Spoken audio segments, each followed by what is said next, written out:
Olá, meu nome é Anne Carolina Nogueira Lodes da Silva. Vou apresentar esse trabalho juntamente com a minha colega Gabriela Borges da Cunha. O título da nossa pesquisa é Inconstitucionalidade da PEC 18 de 2021 e a tentativa de manutenção da violência política de gênero em cargos representativos. A metodologia utilizada nela foi a dedutiva, a fim de debater a insuficiência da pluralidade no espaço político, como se evidencia pela subrepresentação feminina, seus impactos na efetivação da legitimidade democrática e a incompatibilidade axiológica entre a questão das candidaturas fantasmas e os mecanismos utilizados pela PEC. Para que a democracia consiga se instaurar com legitimidade, é preciso ter em mente que quem poderá lhe ofertar isso é a atuação popular dentro da ordem política em que ela se solidifica. Quando percebemos a quantidade de emendas constitucionais, no caso ainda mais do Brasil, que trabalha com taxas de emendas mais altas do mundo, se percebe que foi e tem sido necessária a participação da pluralidade, não só no momento constituinte, mas também ao longo do tempo, com as reposições necessárias. Num país de estrutura patriarcal, a subrepresentação feminina foi naturalizada, contrastando ainda com a realidade do corpo social, onde o percentual numérico de homens e mulheres é praticamente o mesmo. Partindo do pressuposto de que as mulheres sempre foram associadas ao ambiente doméstico e aos espaços privados por esse mesmo sistema, a promoção de um ambiente político mais igualitário é emergencial, até mesmo para garantir a legitimidade democrática. Dessa forma,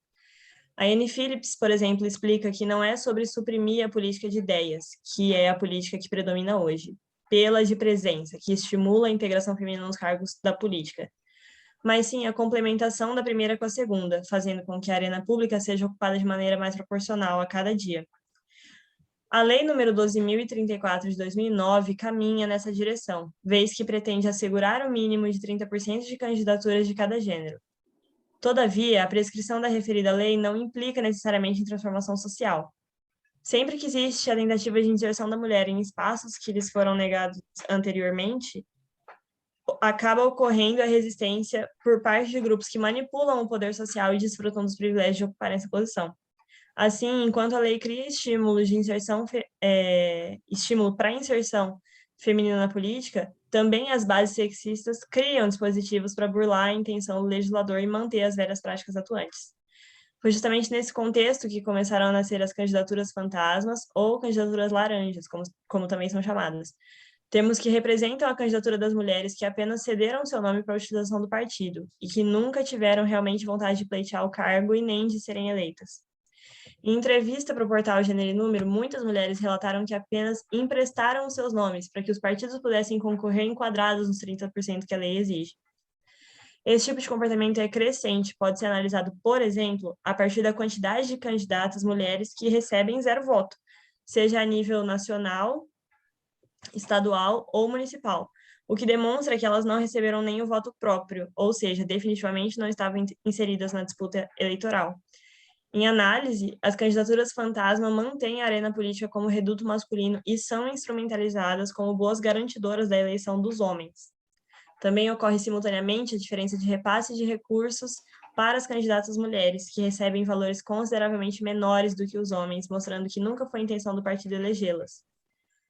É destaque que para que as mulheres consigam se inserir nos espaços políticos, elas precisam driblar tantos obstáculos que a corrida se torna exorbitantemente desleal. Os entraves aos quais elas são submetidas são tão expressivos que chegam a ganhar nomenclatura própria, como é o caso da candidatura fantasma ou laranja,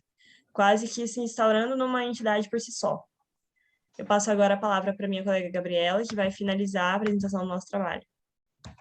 Tendo em vista a complexidade do problema referente às candidaturas fantasmas de mulheres, observamos a apropriação de um discurso de enfrentamento dessa questão durante a elaboração da proposta de emenda à Constituição número 18 de 2021, mais especificamente em seu artigo 2º, que visa incluir o artigo 6º-B na DCT, concedendo anistia aos partidos que não preencheram as cotas mínimas de gênero e raça ou que não destinaram os valores mínimos correspondentes a essas finalidades, em eleições ocorridas antes da eventual promulgação da emenda. Assim, essa anistia torna inviável a aplicação de sanções de qualquer natureza, incluindo a devolução de valores, multa ou suspensão do fundo partidário aos partidos,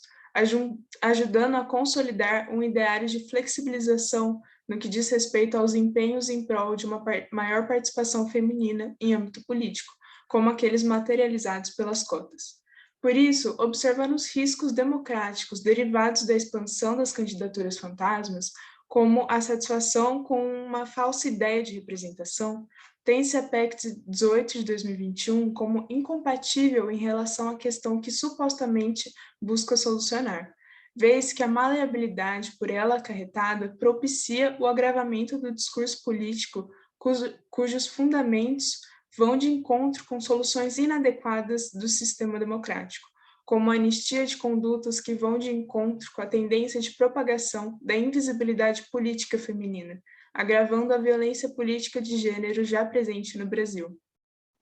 Partindo desse ponto, é importante fazermos uma diferenciação entre duas formas distintas de violência contra a mulher, a violência de gênero e a violência política de gênero, sendo essa última o foco da repercussão da PEC discutida, acarretando o questionamento sobre a sua constitucionalidade, desenvolvido no presente estudo. Portanto, a violência de gênero é aquela praticada contra a vítima meramente por questões relacionadas ao seu gênero, relacionada à propagação e aos estereótipos de papéis pré-determinados, podendo ser evidenciada por uma multiplicidade de expressões, como física, psicológica, sexual, econômica ou pela discriminação sociocultural. Já as formas de expressão da violência política de gênero estão previstas no caput do artigo 3º da Lei 14.192 de 2021, que conceitua como toda ação, conduta ou omissão com a finalidade de impedir, obstaculizar ou restringir os direitos políticos da mulher. O parágrafo único do mesmo artigo amplia o rol de caracterização para abranger atos de distinção, exclusão ou restrição da efetivação dos direitos e liberdades políticas fundamentais das mulheres, com base em seu gênero. Quando analisado o dispositivo legal, fica evidente a desconformidade do artigo 2º da PEC 18 de 2021 com o ordenamento jurídico, vez que a inércia por ele pregada age em consonância com a prática de conduta omissiva perante a problemática da subrepresentatividade feminina, de modo a dificultar a ascensão de candidatas mulheres aos assentos parlamentares, uma vez que o cerceamento desse direito passa a ser tolerado, mesmo que de maneira retroativa. Entretanto, a dissonância da proposta não se esgota quando confrontada com a norma infraconstitucional, de modo que a presente pesquisa verifica a inconstitucionalidade material da PEC analisada, fugindo à observância das complexidades referentes à candidatura, eleição e representação de mulheres no Brasil, ao adotar o viés contrário ao da promoção da igualdade garantida pela Constituição, que seria alcançado a partir de ações afirmativas como as cotas, de forma a incrementar o processo de fortalecimento da violência política de gênero. Portanto, por meio desse estudo,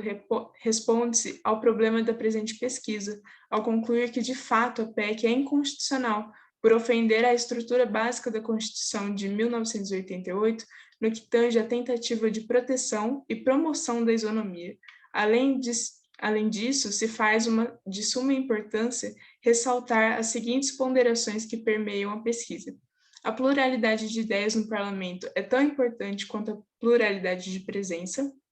A Lei 12.034 de 2009 possui o potencial de ampliar a pluralidade nos cargos representativos e, por fim, é necessária a aplicação de sanções aos partidos que busquem contornar as regras de cota mínima de gênero e raça nas candidaturas. Então, foi um prazer ter essa oportunidade de apresentar aqui hoje e agradecemos a todos pela atenção.